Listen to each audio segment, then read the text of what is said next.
The Localism Bill and the Big Society envisage a brave new world in which councils are free to lead their communities and citizens are free to challenge their council. Citizens are to become more engaged in both the governance and delivery of local services. No doubt, of course, that there is an ideological element to this, both a conservative commitment to a smaller state and a liberal emphasis on autonomy and self-determination. But the LGRU welcomes it because there are compelling practical reasons to believe that the relationship between citizens and the national and local state will have to change and should change. We've known for some time that public expenditure cuts were coming. Many councils are looking at those budget cuts not just over 4 years, but actually this year. Those councils who've said that they will have to cut services, well, some of them are being called lazy. They're being told it can all be achieved by efficiencies, by cutting salaries, by sharing services, better asset management, no doubt important, better procurement, we're told by ministers. And there is much that can be achieved in this way. There is a huge amount that we can do, that local councils can do. But many councils face cuts so deep, so soon, that they'll have no choice but to cut services. And whether it's through choice or necessity, local services will be changing. There'll be much greater local variation. So councils are asking important questions, and we're trying to help them address them. How should particular services be delivered and combined? How can functions be best shared by different councils across the public sector and economies of scale achieved? How should budgets be pooled, particularly to incentivise efficiencies? Councils need to make these judgments too, thinking about the spatial level to operate at, county, district, town, ward, neighbourhood or street level. And they have to think, as if that wasn't difficult enough and complex, they have to think about the drive towards greater community involvement. What should the council do? What should the community lead? The answers to these questions vary from area to area. There are clearly tensions, not least that the need to achieve efficiencies and to cut spending may pull in the opposite direction at times to greater community involvement and provision. I'll give you an example. Think about a grounds maintenance contract. Now, a large-scale contract operating across several council areas, awarded over 10 years, it might extract the best price.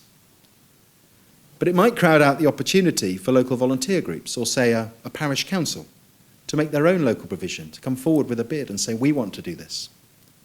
So these tensions will be brought to the fore, I think, by the Localism Bill, which has these people power elements to it. The community right to challenge the council over the provision of services, the community right to bid to run assets, to buy local assets and run them, like libraries, pubs and shops.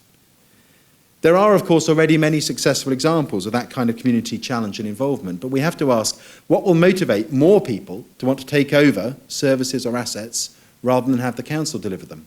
You know, the British public reserve the right to be hugely contradictory on this point. When we're asked, do we think the people should run services and make decisions? We all say yes. But then when we're asked, even in the same survey, 3 questions down, we elect councillors and we pay our taxes, the government should sort this out, we all say yes. So what's going to change? And the government will want to change this dynamic without reintroducing what they'll see as the dead hand of the state. But I think the role of local government, the role of local councillors is absolutely crucial. I want to talk briefly about the big society in this respect. You know, one of the main criticisms of the big society is that people don't understand what it means. If we talk instead about local community action, community involvement, people do know what we mean. If we take that on and we say, well, we're talking about the Scouts, or the Chamber of Commerce, or the local campaign to save the post office, we're talking about all those things. It's the idea that we do best when we work with others, that simple idea of society that I talked about, when we understand our interests are shared with others. Civil society too, it provides innovation, research that the rest of society depends on. You know, it invents new models like hospices or microcredit, things that business would never have invented and government would never have invented. And civil society too provides a counterweight to the monopolies that can be found in markets and in government. And I think that's incredibly important right now, particularly in the context of the decline in trust in politics and in the markets. But there's some scepticism about people's enthusiasm for getting more involved in communities. We hear it all the time. It relates, of course, to my point about people feeling disconnected from their neighbours. Now, it's quite true to say that a lot of people don't want to get more involved. The polls consistently show that. But I've seen figures of around 10% of people who say they want to get involved. Last week, the Hansard Society published the National Audit of Political Engagement. It shows that 1 in 10 people say they'll definitely spend some time doing some form of voluntary work at some point in the next couple of years. I picked up the Municipal Journal today. Apologies if you're in the room. And their headline, 9 out of 10 people don't get involved, big society's dead. Well, what about looking at it this way? My cup's usually half full. 10 people in every street, 100 people in every ward, 1,000 people in every community, more than 1 million people across the country, actively saying they want to get more involved in their communities. Now, to me, that's a powerful opportunity. And why should we disbelieve that that's possible? The Carnegie report on civil society showed that there are nearly 900,000 civil society organisations with assets of £210 billion. And amongst these organisations, there are many that have come to depend on public sector funding. And I make these points because I know that there are civil society organisations here tonight. In these straitened times, as funding is being withdrawn, some organisations find themselves in difficulty. Right now, there are real needs, important needs in communities being met by civil society organisations that rely on public funding. The government and local government need to be very aware of the impact of cuts and seek to mitigate them. I know that they're doing that, the government's transition fund, but also lots and lots of councils looking at how they can do that, putting in place transition funds, and I congratulate those councils that are doing that. But localism is about civil society having independence of spirit and of resources, in my view. That should be our aim. Government and local government are clearly going to continue to be important in providing funding, whether that's through grants or contracts, or indeed through the commissioning process, where there might be major opportunities in the years ahead. I want local government and central government to experiment, though, with new forms of funding, loans, equity bonds, community dividends, where communities receive a share of the savings they achieve, community pledge banks, where communities band together to fund projects. These things will facilitate the independence of civil society. So localism is, for the LGIU, much more than about councils. But to make it happen, the relationship between councils and the civil society is so important. I think the big society is most meaningful as a concept when it's about redefining the relationship with the state. Not with the starting assumption, as some seem to, that the state is the problem, but an appreciation of the role that the state can play in the future. I think we need to rediscover the 19th century entrepreneurism and invention that I've talked about. The real challenge isn't to divide the state and society, but to ask how can the state enable the big society and not stand in its way? And how can society get back into control of government? It rests on a shared understanding of what councils have to offer, and I think there are 2 main elements to that. The first is democracy and accountability through elected local councillors. We all know that communities are complex. People have complex needs. Communities have complex needs. The views of residents must be heard and respected. The views of the majority acted upon. At the same time, minority interests must be considered. Elected councillors have to balance the needs and priorities of all in their community, the problems of others that I referred to earlier. Secondly, councils have a unique role in connecting communities. I think that's incredibly important. I don't think we talk about that enough. They connect services and citizens, both within their area and often with neighbouring areas, a unique ability to bring together civil society, government, business. But there's a big question, I think, about how the new government sees that. The pace of reforms, coupled with the impact of funding cuts, means that the pieces are all in flux. It's difficult to predict what pattern they'll form when they settle. Think about schools. Should schools be an island, not connected to the community around it and to other public services? How will free schools work in that respect, when the very essence of them is their freedom and independence? See, I think the council has a vital role in making connections. The child is part of the community. The school is part of the community. It's a place where people come together. It's a valuable public asset. Now, the council's role, in my view, shouldn't be about clinging on to a management role or a controlling role. That's an old mindset, probably a very old mindset now. I think councils have already changed significantly.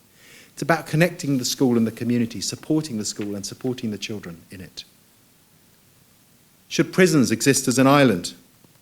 a national criminal justice system, not connected to communities. We've had we've done a lot of work on this at the LGIU. I've met prison governors who don't know their local council at all, have never met the leader of the local council, and vice versa. Completely separate. We'd like to see some of our ideas, the ideas we put forward in the major review we did of localising criminal justice, we'd like to see those adopted in Ken Clarke's reforms. We've done some work around local welfare, our local work research, and we looked at whether councils have a key role in welfare reform. In Denmark, in Holland, in many other countries, devolution of welfare has been really successful. And so we want to see the Ian Duncan Smith's work programme that looks on paper to be centralising, takes forward some of those ideas about the power of localism in welfare. In other areas too, the challenge of localism to the primacy of central government is perhaps too much for traditionally very powerful and independent departments across Whitehall, like the Home Office and the Department of Health. Elected police commissioners, for example, they'll have to listen to local authorities, but they'll have no duty to cooperate. And though we welcome the return of public health, one of those early, very, very important functions of local government from the 19th century, we welcome the return of public health to local government. The ring fencing of budgets is just one of the ways that Whitehall could continue to pull the strings. So there are a lot of questions about these reforms, and there's a danger that I sound churlish, that I sound as someone who's been advocating for localism, that we don't acknowledge, we don't welcome the push towards decentralisation from the current government, because we do. For example, the government have announced a review of the statutory duties on local authorities. That's really important. The localism bill contains lots of really important localist measures. We've been campaigning for a general power of competence for councils, and we're delighted to see it. It's a bold statement in law. It's a challenge to councils too, to act independently and with confidence as the culture shifts from waiting for Whitehall to give guidance and permission to councils being self-determining and being free to do what they think is in the interests of their communities. The idea is that councils will be free. When you look at the bill, though, there are lots and lots of qualifications around that. So again, these things are up for discussion. And one of the things about the localism and decentralisation bill, apart from how enormous it is the importance of all the guidance that will come behind it. Now, one very clear limitation of councils in the bill is around finance. In theory, the government says that councils can raise more money locally, but that will be subject to a referendum. Who can argue against a democratic test around local taxation, or indeed around many other local issues that might be subject to the local referendums in the bill? Yet this approach looks like double standards to me, from a Chancellor who's just announced a 4-year spending review that is huge in its implications, without feeling the need to have a referendum, because he had a mandate. I'm left wondering why the electoral mandate is considered a democratic basis for MPs and for government to act, but not for elected local councillors or mayors. Now, further reform of local government finance is promised. Ideas from councils like Westminster City Council for greater financial autonomy for local government are really important and are being heard and are quite exciting. The idea of free councils is one that I instinctively support. Yet on it rests the very nub of why local government independence is complex, the untold story of the last 150 years. Equalisation and redistribution of resources. Those areas with the greatest needs are also often those who will feel less able to raise the resources they need locally to meet those local needs. Compare Westminster and Wolverhampton, Corby and Chelmsford, Barnet and Barnsley. We want to see a transition to support communities to become self-reliant over time, so that all councils can become free councils. And that means supporting their economies, so the local enterprise zones announced in the budget are welcome. It means better approaches to prevention, early intervention, like the family intervention projects that we're working on with 15 councils right now. It means connecting resources better across the public sector in an area. So the community budgets that some of you will have heard about are really important, that build on total place. And new powers and new forms of finance, like social impact bonds that can help areas with particular needs, such as high levels of worklessness. The days when additional government resource will be pumped in, I think, are gone for a while. So we need to find new ways of resourcing improvements and tackling those entrenched public policy problems. So our vision, in conclusion, Michael and Gaynor, our vision is a better relationship between citizens and state, between the local and central state that is fit for the 21st century, for this challenging time we live in. To put it another way, and I don't think I ever used this word, I was surprised to see it, but I like it. You used the word emancipation in the description of my talk. I looked it up. It's about political freedom and equality. So what does that mean in terms of localism? It means government no longer being top-down, but once again with citizens as the driving force, creating stronger civil society, and government that's appropriate to the needs of communities and connected closely to them. So how will we know when we're getting there? How will we know if we're successfully creating this new localism? Councils will have self-confidence and freedom to act. Local politics will be even more exciting. I say even more because I like local politics. It will be even more exciting and engaging and dynamic. Local elections will actually be about local issues. More people will vote in local elections. More people will get involved in their communities. Civil society will be stronger as a result, and we will be better neighbours. And as a result of all this, we'll be more prosperous and happier. And that's why I think localism is a powerful idea. Thank you.